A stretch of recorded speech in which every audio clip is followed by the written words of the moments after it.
Hello everybody and welcome back to the channel. I am rounding out my end of the year videos this week with a little review of my reading goals and how I did with those reading goals in 2021, and then a discussion of my top 10 favorite books of the year. I always record my favorite books of the year, even pre-booktube. That's something that I used to keep track of in my reading journals and just for my own personal notes. And this has been, in the last 10 or 12 years that I've been recording this, the hardest year for me to pick my favorite books because I have just had such an amazing reading year. Being on booktube has definitely contributed to that. I get so many good recommendations from my friends. I get so excited about the books that everybody else is reading. And it's just pointed me in the way of a lot of modern fantasy books that I probably would not have discovered on my own. So I have not quite been doing the channel for a year yet, but I have been watching booktube for over a year, and I think that that is definitely what has propelled 2021 up to the top of my best reading years. I'm really grateful for having found this community, and even before having the channel, just being a part of the booktube community and getting to hear from people who are so passionate about books. So that was a great discovery for myself in kind of late 2020, early 2021.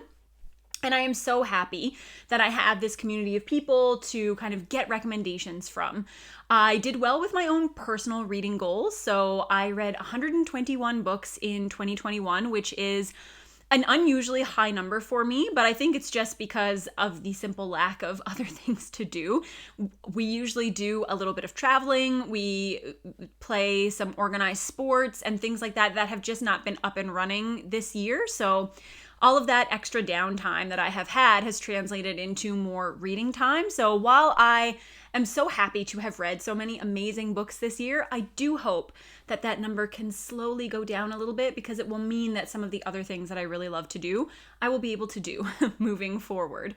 But I always come up with a couple of personal reading goals at the beginning of the year, and the ones that I had set for myself last year were very simple. It was to read 70 books, which has always been my kind of usual number pre having so much extra time to read. To read at least one work of nonfiction per month. And while it may not have worked out that I read a work of nonfiction every month, I did read more than 12 works of nonfiction this year. So I was really proud of that. To read with the kids, which is something that we always do. We've been kind of working them up to longer novels. There's definitely some series that I want to get to, but we're just making sure that their attention span is long enough to listen to those longer books before we get there.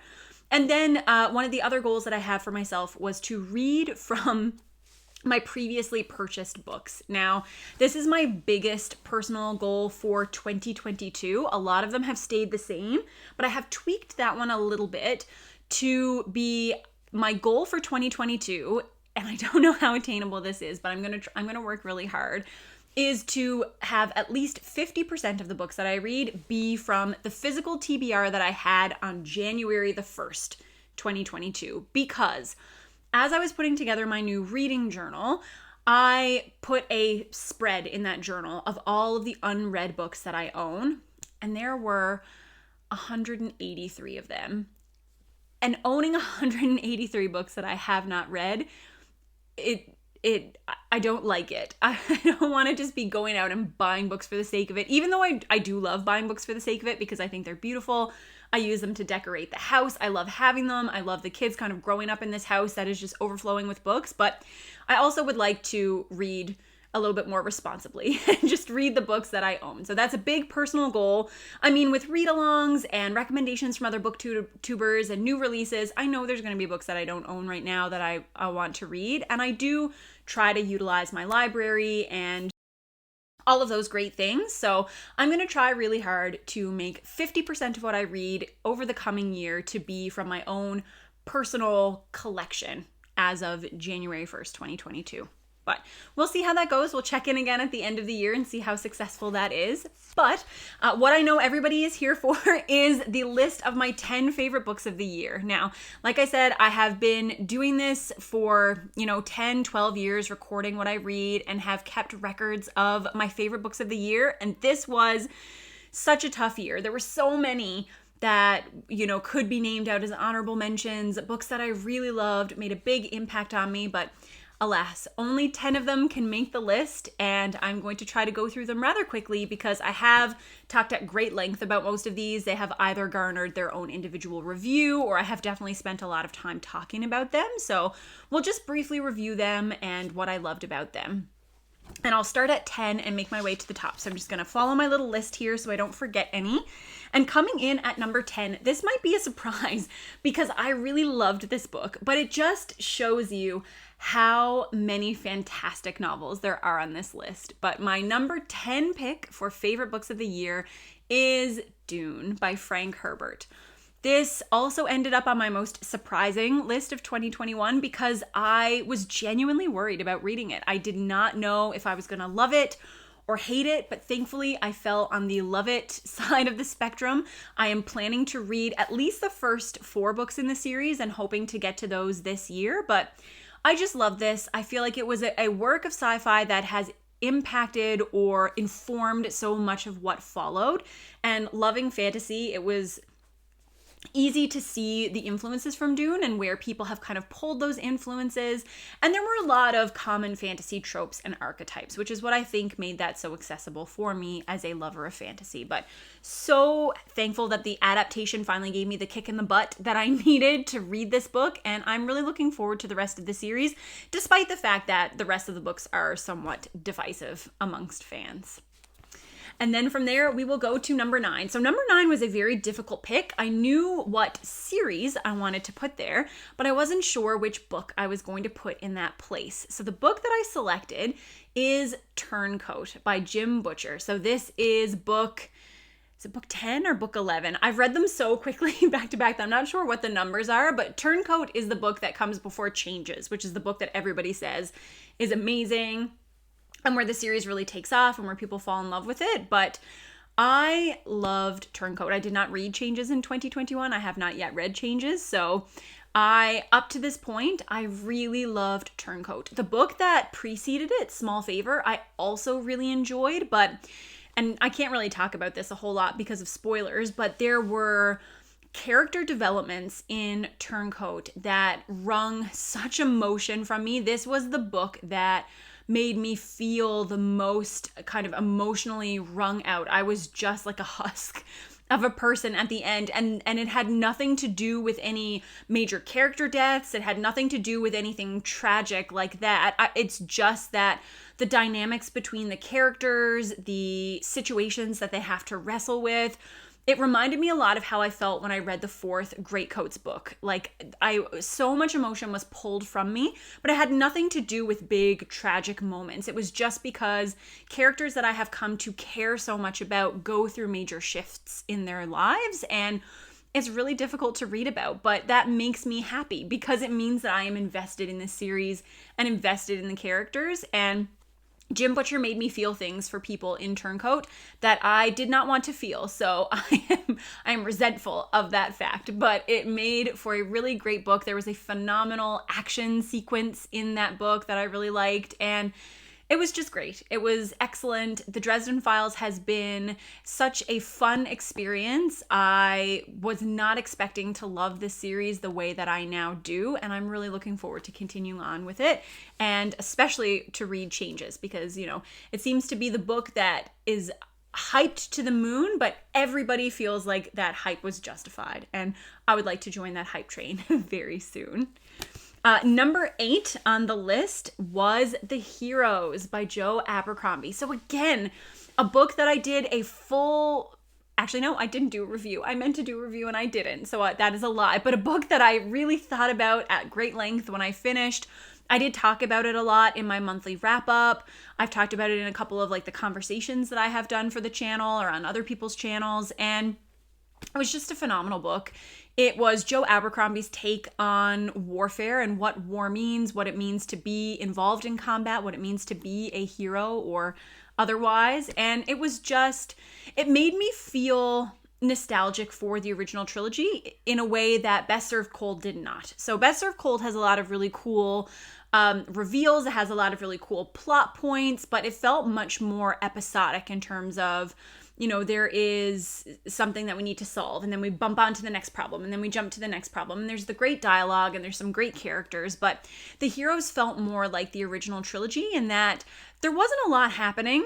There were a couple of really amazing action sequences, but a lot of it was just about the conversations, about the characters, about the development, and it all takes place over such a short period of time that I was surprised at how invested I felt in everybody by the book's end. But I suppose that is the magic of Joe Abercrombie, that he can do that to you.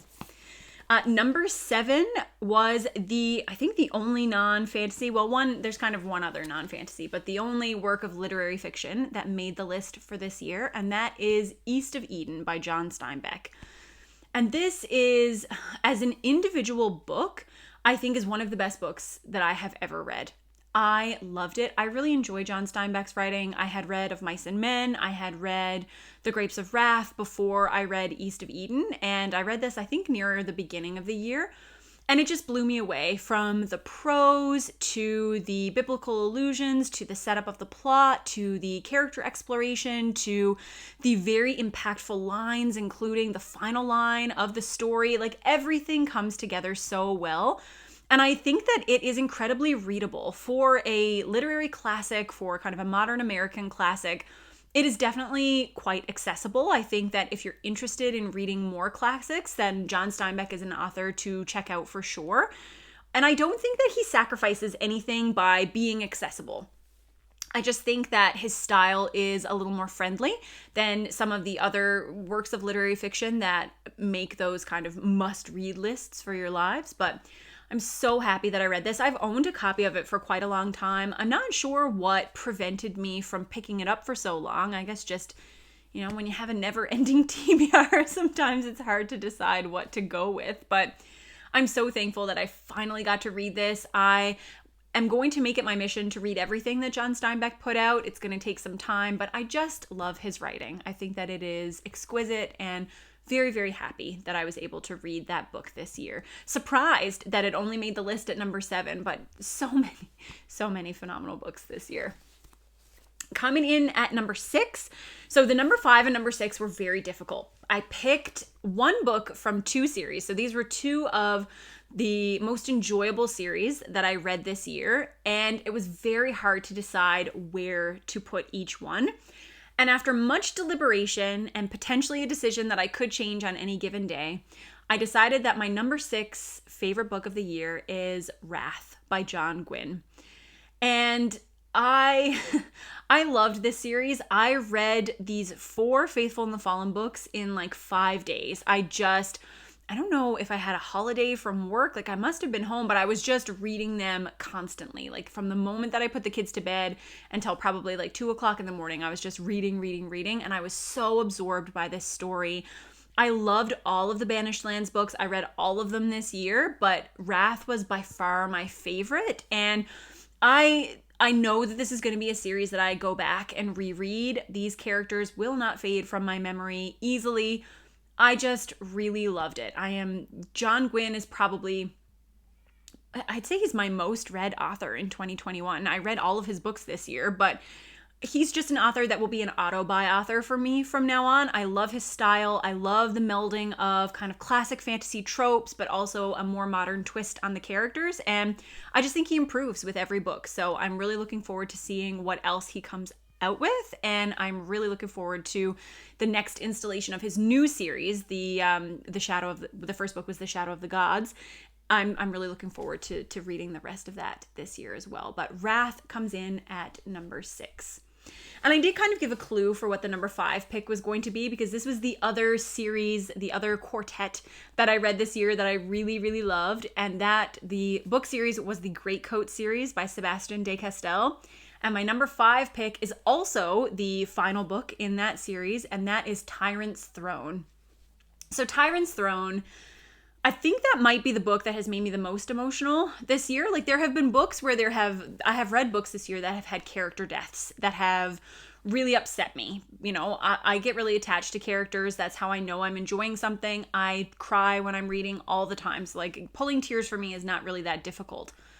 But Tyrants Throne, as a conclusion, is maybe one of the best concluding books that I have ever read. I really, really love it as a final volume. I think that it takes elements from each of the 3 books that comes before it and ties them together so well. We see so much growth from all of the characters, but in particular the main character, Falkio. And there's so much emotion that does not come from character deaths or anything that is a spoiler. It's just the way that the characters have changed, the way that the character... Okay, so by Pippin's barking, we had a visitor who came to the door, so had to take a quick pause in order to calm Pippin down, but I'm back. And yes, Tyrants Throne. A lot of change for all of the characters, especially for Falkio, and just a series that I really love and a final book that I think is phenomenal. I do not believe that Sebastian de Castell could have done a better job with the concluding entry for his series.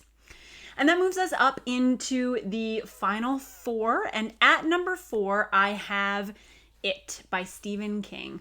Again, this is a book that I really loved. It is one of my favorite, probably my favorite non-Dark Tower book by Stephen King.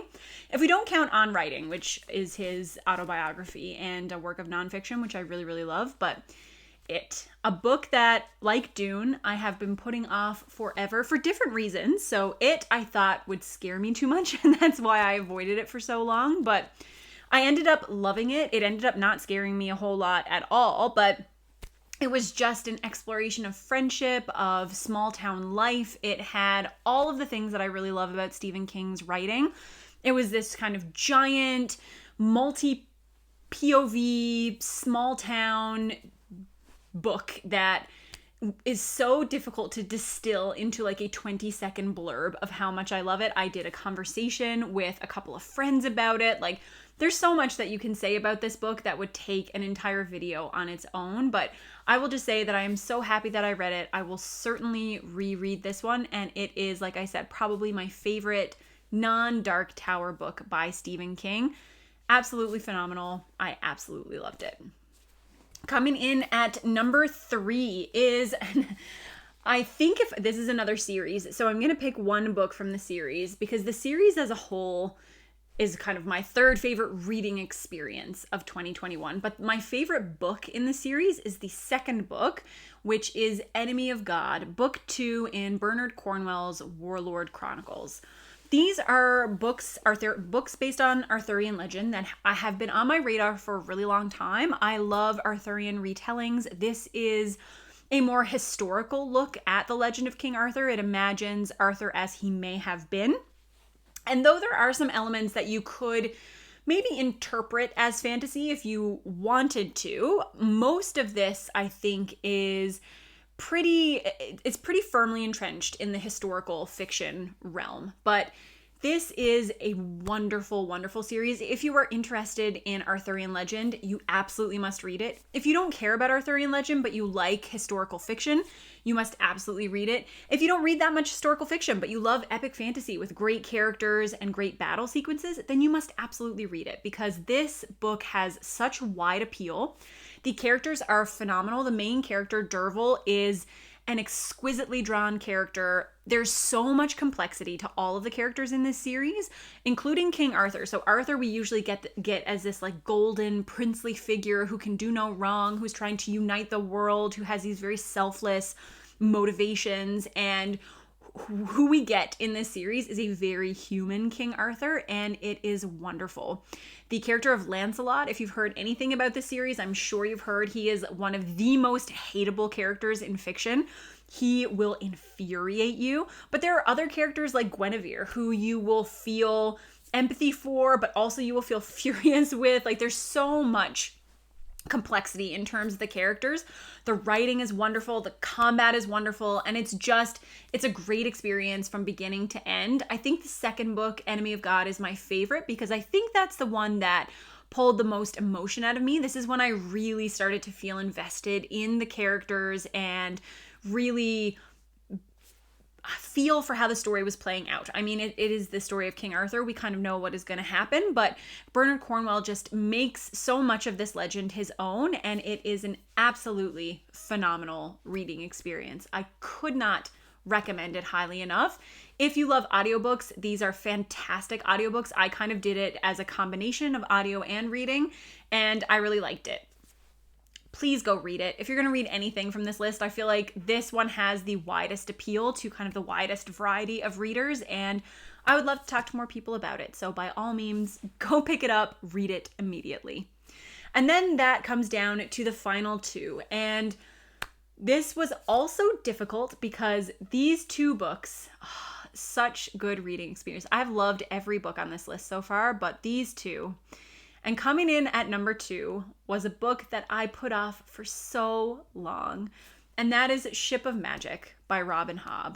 I did a giant video for this book. I did a 45-minute review where I did a spoiler-free review that I think was like 17 minutes long, and then the rest of that video was just talking about the characters, because never in reading fantasy have I ever read such vibrant, such realistic, such memorable characters. They are phenomenal. From the protagonists to the antagonists, they are all so well drawn. I thought that I understood Robin Hobb's capabilities as a character author after reading the Farseer trilogy, because I became so emotionally invested in Fitz.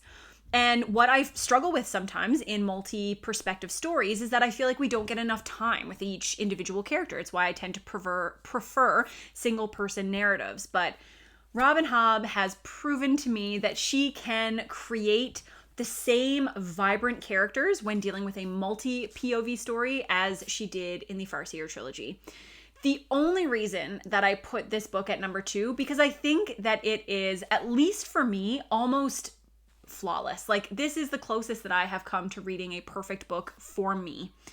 And the only reason that it is number 2 is because it is an incomplete story. And the book that I put as number 1, I feel like stands as much better on its own. And I also absolutely loved it. But I am so excited to continue on with the Live Ship Traders. And I don't understand how this series even gets better, because I feel like it is just peak fantasy already.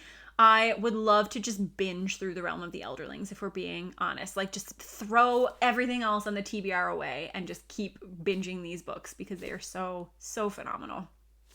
And that brings us to our last one.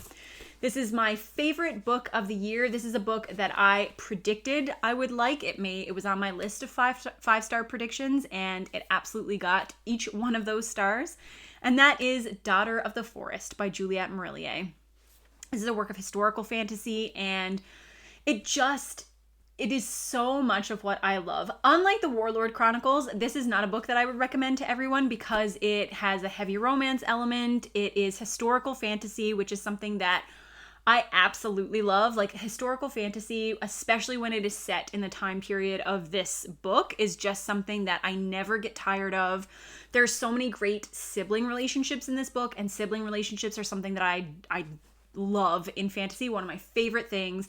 It was just a book that was crafted so perfectly for me, and I might even reread it this year. That is how much I loved it. I need to read the other books. There's a trilogy, and I need to read the other books in the trilogy, and I might just read this one again before I read the second one, because that is how much I loved it. It is slow-paced. The writing is very beautiful, something that you have to take your time with. It's not something that I would ever breeze through the same way that I kind of breezed through Malice and Valor and those books in the Banished Lands, but I loved every single minute of reading this book. It is absolutely my favorite book of 2021, and one of my favorite books that I have ever read.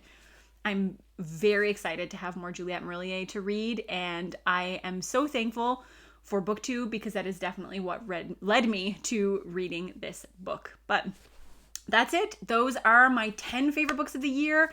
A little bit about my reading goals for 2022, which is basically just read the books you buy, Sarah. And I hope that you enjoyed it. I would love to hear what some of your favorite books of the year are. Did you read any of these books that I read? Did you love them? Did you absolutely hate them?